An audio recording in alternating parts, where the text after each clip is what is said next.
الحمد لله نحمده ونستعينه ونستغفره ونؤمن به ونتوكل عليه ونعوذ بالله من شرور أنفسنا ومن سيئات أعمالنا ونعوذ بالله من شرور أنفسنا ومن سيئات أعمالنا ونعوذ بالله من شرور أنفسنا ومن سيئات أعمالنا وقال سبحانه وتعالى إن الله وملائكته يصلون على النبي يا أيها الذين آمنوا صلوا عليه وسلموا تسليما اللهم صل على محمد وعلى آل محمد كما صليت على إبراهيم وعلى آل إبراهيم إنك حميد مجيد اللهم بارك على محمد وعلى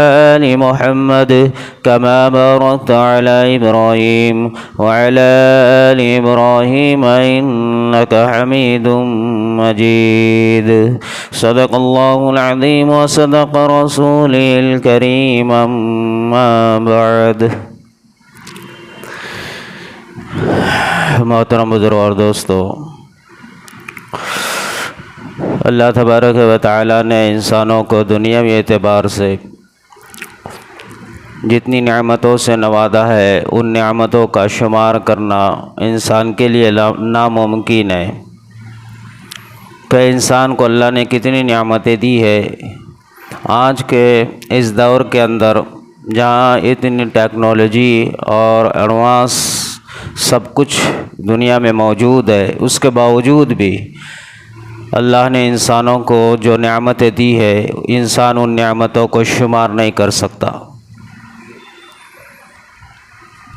اس دنیا کی تمام نعمتیں جو انسانوں کے پاس موجود ہے، ان ساری نعمتوں میں سب سے بڑی جو نعمت ہے وہ انسان کو جو اللہ نے عطا کی وہ ایمان ہے۔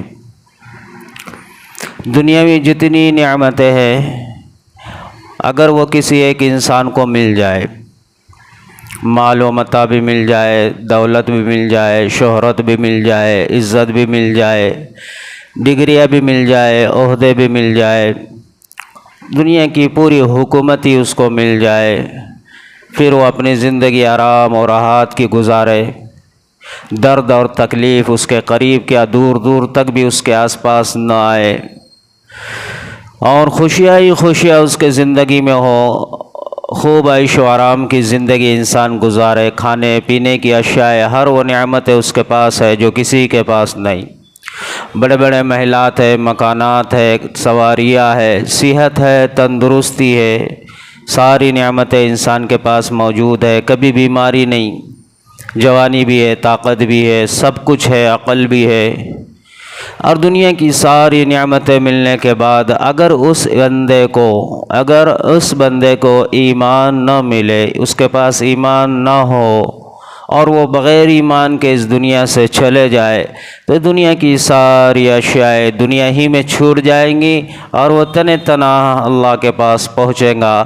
بغیر ایمان کے ہونے کے نسبت اب اس کی زندگی کا فیصلہ یہ ہوگا کہ فرشتوں کو حکم ہوگا کہ اس کو اس کے بدولت جہنم میں پہنچا دو۔ جب جہنم کا اس کو ایک غوطہ دیا جائے گا تو وہ یہ سمجھے گا کہ دنیا کے اندر کبھی بھی اس نے آرام اور راحت کی زندگی کو چکھا ہی نہیں، کبھی بھی اس نے دنیا میں آرام اور راحت کو کبھی چھوا بھی نہیں، کبھی آرام اور راحت والی زندگی کے لمحات گزارے ہی نہیں۔ ایسا ایک ہی مرتبہ جہنم کے ساتھ اس کا جب مقابلہ ہوگا تو اسی وقت اس کو یہ احساس ہوگا کہ سکون کیا چیز ہے پتہ نہیں، عیش و آرام کیا چیز ہے اس کو پتہ نہیں۔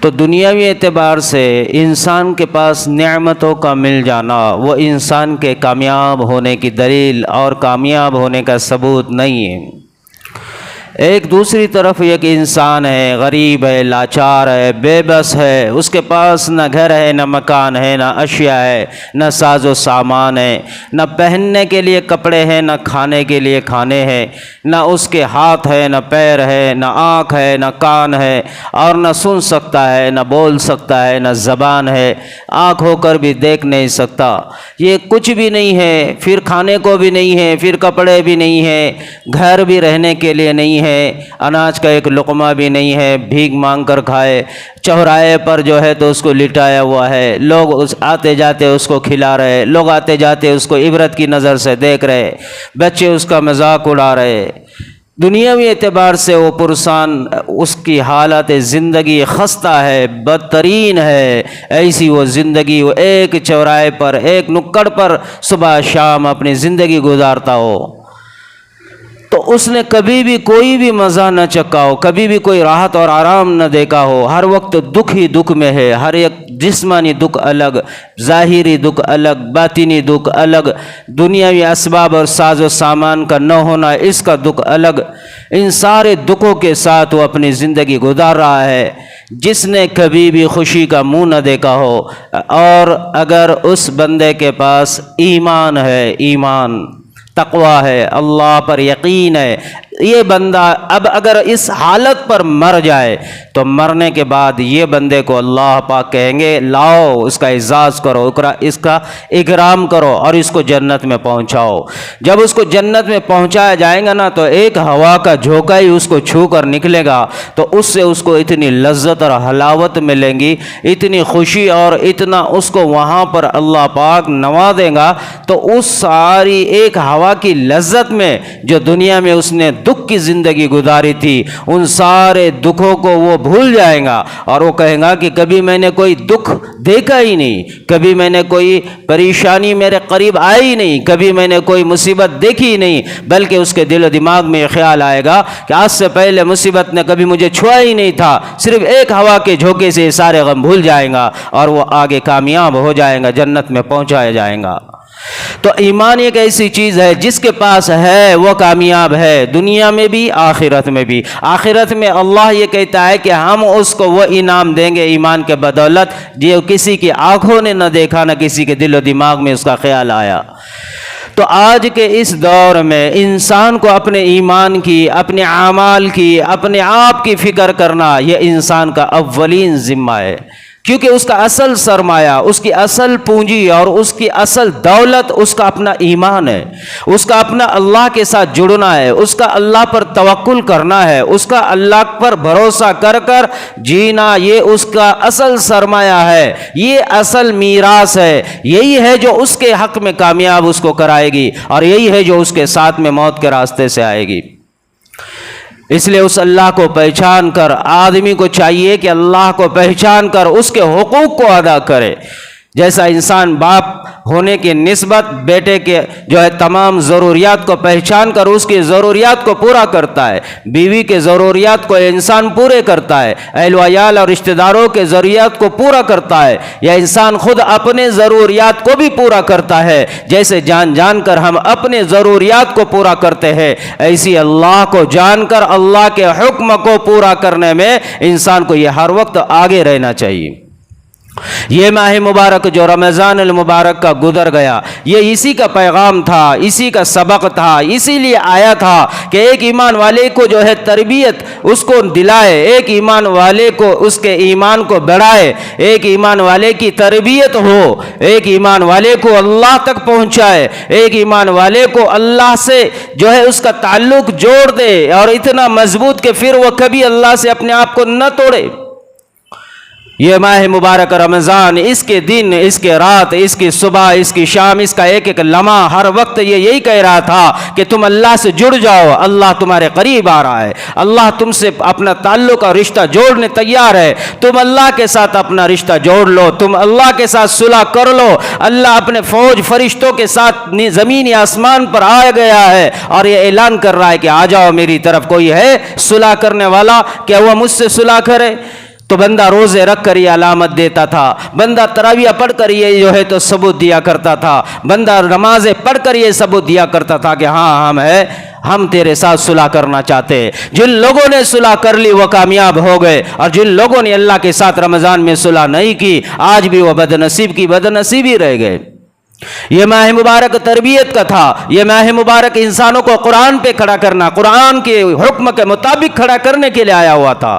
یہ ماہ مبارک انسان کو نمازوں پر کھڑا کرنے کے لیے آیا ہوا تھا۔ یہ ماہ مبارک انسانوں کو سچ اور جھوٹ میں پہچان کرانے کے لیے آیا ہوا تھا۔ یہ ماہ مبارک یہ انسان کو حق اور باطل میں فرق کروانے کے لیے آیا ہوا تھا۔ یہ ماہ مبارک یہ انسان کو اپنی زبان سے، اپنی زبان اور اپنی آنکھ اور اپنے کان اور اپنی شرمگاہ کا صحیح استعمال کروانے کے لیے آیا ہوا تھا۔ یہ تربیتی نصاب بن کر ایک ماہ کا مسلسل ہمارے ساتھ جڑا ہوا تھا۔ جس کی اس میں تربیت ہو گئی وہ کامیاب، اور جس کی اس میں نہ تربیت ہو گئی آج بھی وہ جو ہے تو انسان ہونے کی شکل میں باوجود اس کے وہ جانور جیسی زندگی گزار رہا ہے۔ آج تو کامیاب ہو ہی رہا جو کامیاب ہوا، لیکن آج دیکھنے میں ہم نے تم نے دیکھ لیا جیسی عید کا چاند نظر آیا، عید ہو گئی، سب نے اپنا تعلق اللہ سے چھوڑ دیا، اپنے آپ کو اللہ سے دور کر دیا، اپنے آپ کو مساجدوں سے دور کر لیا، اپنے آپ کو نمازوں سے دور کر لیا، اپنے آپ کو نیکیوں سے دور کر لیا، اپنے آپ کو قرآن سے دور کر لیا، اپنے آپ کو زکوٰۃ، صدقات اور خیرات جیسے اعمال سے دور کر لیا، اپنے آپ کو نماز اور تلاوت اور ذکر اور اذکار گویا کہ ایسے جیسا تھا ہی نہیں، نہ ہاں نہ میرے لیے ہے۔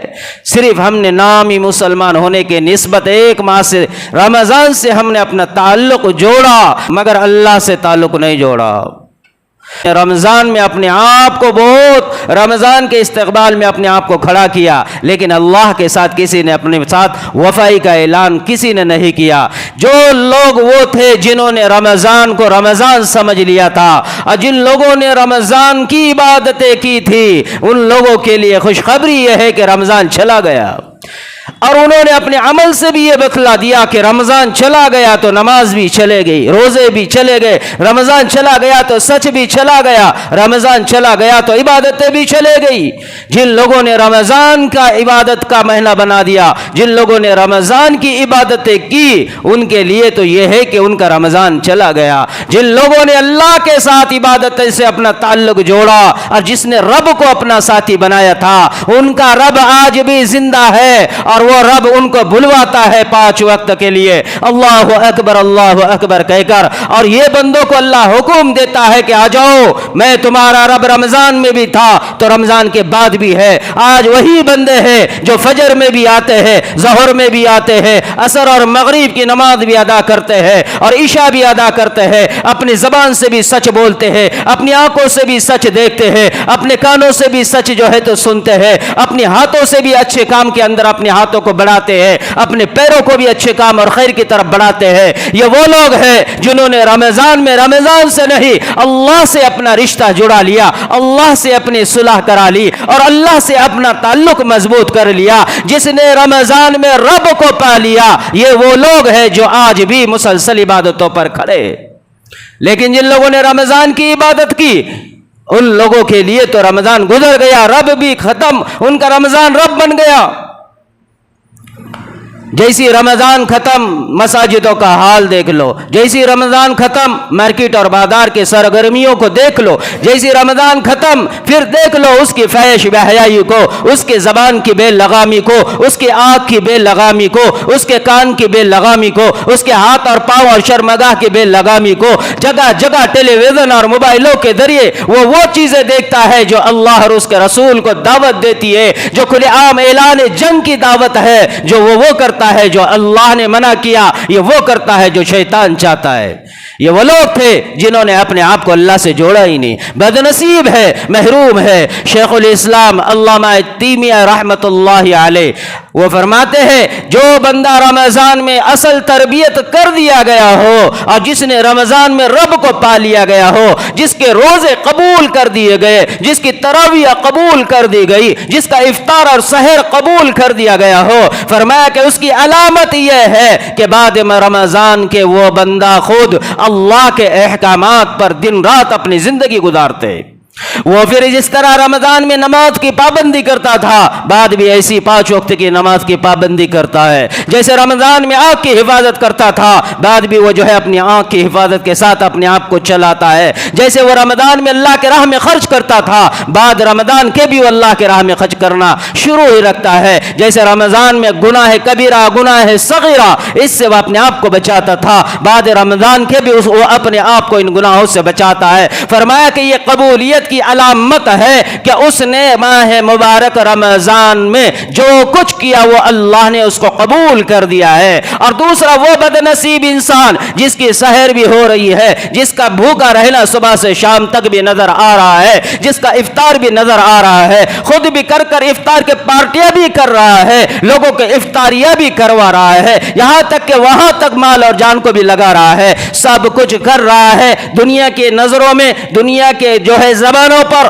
وہ تو بہت اچھا اور بہت نیک بن کر رمضان اس نے نکال دیا. جو ہی چاند نظر آیا عید ہو گئی, پھر فجر میں غائب, عصر میں غائب, مغرب میں غائب, عشاء میں غائب, روڈ اور مارکیٹ میں وہی جھوٹ جھوٹ جھوٹ, وہی خیانات اور وہی جو ہے تو دھوکہ, وہی عہد شکنی اور وہی جو ہے تو جھوٹ اور لایانی اور فضول, اور وہی گناہ آنکھ سے, وہی گناہ دل و دماغ سے, وہی برائیوں کے ساتھ لبریز ہے جو رمضان سے پہلے تھا. یہ تو رمضان میں صرف اس نے جو کچھ کیا ہے یہ تو اس نے ظاہری اعتبار سے کیا ہے, حقیقی اعتبار سے نہیں کیا. تو اللہ یہ کہتا ہے کہ یہ سارے اعمال اس کے کرنے کے باوجود وہ سارے اعمال کو ہم نے مردود قرار دیا, وہ ہمارے اعمال کو ہم نے دھتکار دیا, اس کو قبول نہیں کیا. یہ علامت ہے کہ رمضان کے بعد بھی وہ اعمالوں سے محروم کر دیا گیا.